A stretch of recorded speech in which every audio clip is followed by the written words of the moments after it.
शुरू हुआ है कि कांग्रेस पार्टी चाहती है कि आपके मंगलसूत्र और आपका सोना आपसे छीन ले। उसका मंगलसूत्र वो एक सोने का कीमत का मुद्दा नहीं है, उसके जीवन के सपनों से जुड़ा हुआ है। तुम उसे छीनने की बात कर रहे हो अपने मैनिफेस्टो में।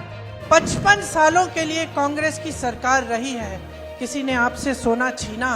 मेरी माताओं बहनों, ये आपका मंगलसूत्र भी बचने नहीं देंगे, यहां तक जाएंगे, मैं कहने आया हूं। इंदिरा गांधी ने अपना सोना, जब जंग हुई थी, अपना सोना देश को दिया।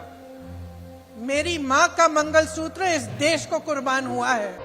आज हम बात करेंगे प्रधानमंत्री मोदी और प्रियंका गांधी के बीच धन पुनर्वितरण पर हुई बहस के बारे में। क्या प्रधानमंत्री मोदी की धन पुनर्वितरण पर की गई अविरल टिप्पणियां एक विवाह समारोह में बड़बड़ाने वाले चाचा जी की तरह हैं? क्या प्रियंका गांधी का मानना है कि मोदी लोगों को उनकी गहनों और मंगलसूत्र से वंचित करके धन पुनर्वितरण कर सकते हैं? और क्या मोदी का यह आरोप कि कांग्रेस महिलाओं से उनके आभूषण जब्त कर लेगी एक भयभीत करने वाली रणनीति है? साथ ही हम यह भी देखेंगे कि इस बहस ने भारतीय राजनीति को कैसे प्रभावित किया है। तो चलिए शुरू करते हैं। नमस्कार, स्वागत है आपका एयर न्यूज में। प्रधानमंत्री नरेंद्र मोदी के धन पुनर्वितरण पर केंद्रित हमले पर प्रहार करते हुए कांग्रेस नेता प्रियंका गांधी ने कहा कि यह विवाह समारोह में बकवास करने वाले चाचा जी की तरह है। गुजरात के वलसाड़ में एक चुनावी रैली में प्रियंका गांधी ने कहा, अगर किसी दिन ऐसा कोई अंकल जी कहने लगे कि सावधान रहे, अगर कांग्रेस सत्ता में आती है तो वे आपके गहने और मंगलसूत्र चुराकर किसी और को दे देंगे। उन्होंने कहा, ऐसी बातें सुनकर आप क्या करेंगे? आप हंसेंगे। आज देश का प्रधानमंत्री आपसे इस तरह की बकवास इसलिए कर रहे हैं क्योंकि उन्हें लगता है कि वह अपने पद के महत्व को देखते हुए उनकी बातें गंभीरता से लेंगे। पिछले कुछ दिनों से प्रधानमंत्री नरेंद्र मोदी ने अपने हमले की रेखा वंशवादी राजनीति और भ्रष्टाचार से कांग्रेस की कथित धन पुनर्वितरण और विरासत कर की योजना में बदल दी। वह अब लोगों को चेतावनी दे रहे हैं कि कांग्रेस उनकी तलाशी लेने के लिए एक्सरे मशीन के साथ उनके घरों में घुसेगी, फिर आपके गहने और तिजोरियों में रखे मंगलसूत्र भी छीन कर दूसरों को दे देगी। क्या यह भी संभव है? क्या वह घबराहट में ऐसा कर रहे हैं? प्रियंका गांधी ने जवाब दिया। उन्होंने मुद्रास्फीति को लेकर भी मोदी पर निशाना साधा और उन्हें महंगाई वाला व्यक्ति बताया।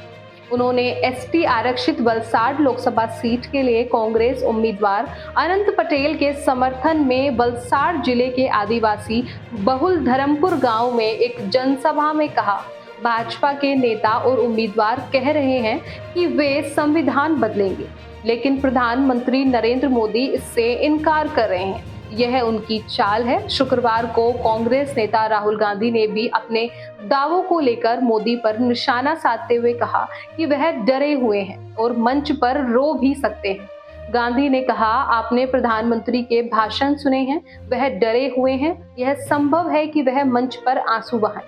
बाकी प्रियंका गांधी की मोदी पर उनके धन पुनर्वितरण के दावों पर की गई टिप्पणियां एक तीखा हमला है जो उन्हें सच्चाई से दूर बताती है। ऐसा प्रतीत होता है कि यह मोदी के दावों को कमजोर करने और उन्हें वास्तविक मुद्दों से भटकाने का प्रयास है। हालांकि यह रणनीति प्रतिवादपूर्ण हो सकती है क्योंकि इससे मोदी और उनके समर्थकों में सहानुभूति पैदा हो सकती है, जिन्हें लग सकता है कि गांधी उन्हें तुच्छ समझ रही है। इसके अतिरिक्त कांग्रेस के इन दावों पर कुछ तथ्य जांच की आवश्यकता है कि पार्टी ज्यादा विस्तार में जाने और जनता को यह समझाने में विफल रही है कि धन पुनर्वितरण की उसकी नीति क्या होगी।